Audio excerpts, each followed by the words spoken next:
इंसानियत को शर्मसार कर देने वाली और रिश्तों के कत्ल की एक ऐसी दास्तां आज मैं आपको सुनाने वाला हूँ, जिसे सुनकर आपकी रूह कांप जाएगी। एक ससुर जिसे पिता का दर्जा दिया जाता है, वही जब अवश का वीडियो बन जाए तो अंजाम कितना खौफनाक होता है, यह आज की घटना आपको बताएगी। उत्तर प्रदेश के शामली जिले के कोरगाना गांव से एक ऐसी ही खबर सामने आई है, जिसने पूरे इलाके में सनसनी फैला दी है। तो चलिए इस रोंगटे खड़े कर देने वाली वारदात को विस्तार से समझते हैं। दोस्तों, यह कहानी शुरू होती है कुरगाना गांव के रहने वाले 58 वर्षीय अब्बास से। अब्बास की पत्नी की मौत हो चुकी थी और वह घर में उसका बेटा सलमान अपनी पत्नी मुस्कुरा के साथ रहता था। करीब 2 साल पहले ही सलमान और मुस्कुरा का निकाह हुआ था और उनका 3 महीने का एक मासूम बेटा भी है, जिसका नाम है अदनान। सब कुछ ठीक चल रहा था, लेकिन करीब 6 महीने पहले सलमान रोजी रोटी कमाने के लिए पंजाब चला जाता है। घर पर सिर्फ ससुर, अब्बास, बहू, मुस्कुरा और छोटा बच्चा ही रह गए थे। और यहीं से शुरू हुआ एक ससुर की गंदी नजर और उसकी गुनौनी साजिश का खेल। अब्बास अपनी ही बहू मुस्कुरा पर बुरी नजर रखने लगा था और उसके साथ शारीरिक संबंध बनाना चाहता था, लेकिन मुस्कुरा ने हर बार उसे ठुकराया और धमकी दी कि वह यह बात सबको बता देगी। लेकिन अब्बास हार मानने वाला नहीं था। उसने मुस्कुरा को फंसाने के लिए एक बेहद सातिराना चाल चली। अब्बास ने बातों बातों में अपनी बहू का विश्वास जीता और उसके अतीत के बारे में कुरेदना शुरू किया। बेलाने फुसलाने पर मुस्कुरा ने बता दिया था कि शादी से पहले उसका जावेद नाम का एक प्रेमी था।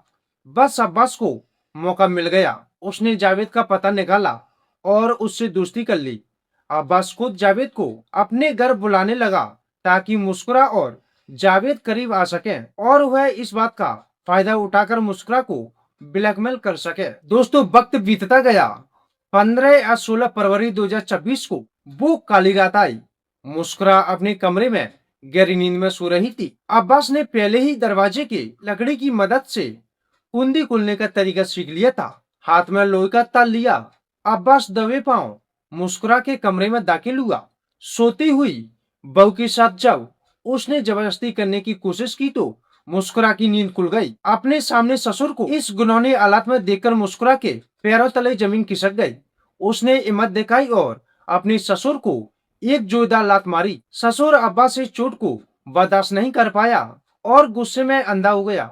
उसने लोहे के तार और अपने हाथों से मुस्कुरा का गला तब तक दबाए रखा जब तक कि उसकी सांसें हमेशा के लिए थम नहीं गईं। कत्ल करने के बाद अब्बास ने बड़ी सफाई से कमरे को अंदर से बंद कर दिया ताकि यह एक खुदकुशी लगे। अगले दिन वह खुद रोता हुआ पुलिस थाने पहुंचा और कहानी सुनाई कि मुस्कुरा ने दहेज के तनाव में आकर आत्मा हत्या कर ली। उसने मुस्कुरा के मायके वालों को भी इतना गुमराह किया कि वे बिना पोस्टमार्टम के ही शब्द अपनाने के लिए तैयार हो गए। लेकिन कहते हैं ना कि अपराधी चाहे कितना भी शातिर क्यों ना कोई सुराग जरूर छोड़ देता है। एसपी नरेंद्र प्रताप सिंह और उनकी टीम को अब्बास की बातों पर शक हुआ। पुलिस ने सबका पोस्टमार्टम करने का फैसला लिया और जब पोस्टमार्टम रिपोर्ट आई तो पूरी कहानी पलट जाती है। दोस्तों, पोस्टमार्टम रिपोर्ट में यह साफ हो जाता है कि मुस्कुराका की मौत खुदकुशी से नहीं बल्कि गला दबाने से हुई है। अब्बास ने कत्ल करने के तुरंत बाद अपने बेटे सलमान को पंजाब फोन करके सब बता दिया था, लेकिन सलमान अपने बाप के मुंह में पढ़कर खामोश रहा और अपनी ही पत्नी के कातिल को कोशिश करता रहा। जब पुलिस ने सख्ती से पूछताछ की तो अब्बास टूट गया और उसने अपना गुनाह कबूल कर लिया। उसने बताया कि कैसे उसकी आवाज ने उसे एक कातिल बना दिया। आज अब्बास सलाखों के पीछे है और पुलिस इस बात की जांच कर रही है कि इस साजिश में कौन कौन शामिल था। दोस्तों, यह घटना हमें सोचने पर मजबूर करती है कि जब घर का राक्षस ही बच्चक बन जाए तो समाज किधर जा रहा है। रिश्तों की गरिमा को तार तार करने वाली यह कहानी हमें सचेत करती है कि अपराधियों का कोई चेहरा नहीं होता। दोस्तों, हमारा उद्देश्य आपको डराना नहीं है बल्कि जागरूक करना है। आप जहां भी रहे सतर्क रहें और सुरक्षित रहें। इस घटना के बारे में आपकी क्या राय है, कमेंट बॉक्स में जरूर दें।